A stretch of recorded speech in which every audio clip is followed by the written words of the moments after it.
Cantonment board nominated member Banuka Narmada Mallikarjun మంగళవారం నాడు అధికారులతో కలిసి పర్యటిస్తూ వివిధ కార్యక్రమాలలో పాల్గొన్నారు. Cantonment board brigadier N V Nanjundeshwara బదిలీపై వెళ్తున్న సందర్భంగా వారు బోర్డు అభివృద్ధికి చేసిన సేవలను తాము ఎప్పటికీ మర్చిపోమని అన్నారు. బోర్డు కార్యాలయంలో వారిని అధికారులతో కలిసి ఘనంగా సన్మానించారు.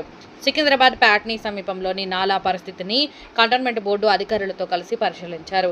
నాలా వెడల్పు మరియు రిటైనింగ్ వాల్ నిర్మాణం కోసం తీసుకోవాల్సిన చర్యలు, కావాల్సినంత బడ్జెట్ గురించి బోర్డు అధికారులతో బానుక నర్మదా మల్లికార్జున్ చర్చించారు.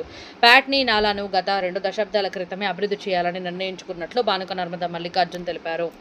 జూన్ 21న అంతర్జాతీయ యోగా దినోత్సవం పురస్కరించుకుని మొదటగా పికెట్ అటల్ బిహార్ వాజ్పేయి గార్డెన్లో యోగా దినోత్సవం నిర్వహించుటకు cantonment board CEO Madhukar Naik board అధికారులతో కలిసి వివిధ అంశాలపై చర్చించారు. కంటోన్మెంట్ నియోజకవర్గంలో 6వ వార్డు ఇక్రిషాట్ బీహెచ్ఈఎల్ మధుబాల ఎన్క్లేవ్లో బోర్డు సీఈఓ మధుకర్ నాయక్, అదనపు డీజీపీ చారు సిన్హాలతో కలిసి బానుక నర్మదా మల్లికార్జున్ మొక్కలను నాటారు. ఏక్ పెడ్ మా కే నామ్ కార్యక్రమం ద్వారా మొక్కలను నాటడం జరిగిందని తెలిపారు. మరి అదేవిధంగా కాలనీ ప్రజలతో కలిసి సమావేశంలో పాల్గొన్నారు. ఈ కార్యక్రమంలో కంటోన్మెంట్ బోర్డు అధికారులు, health superintendent Devender, health inspector Mahender, cantonment board అధికారులు, బీజేపీ నాయకులు, కాలనీ ప్రజలు తదితరులు పాల్గొన్నారు.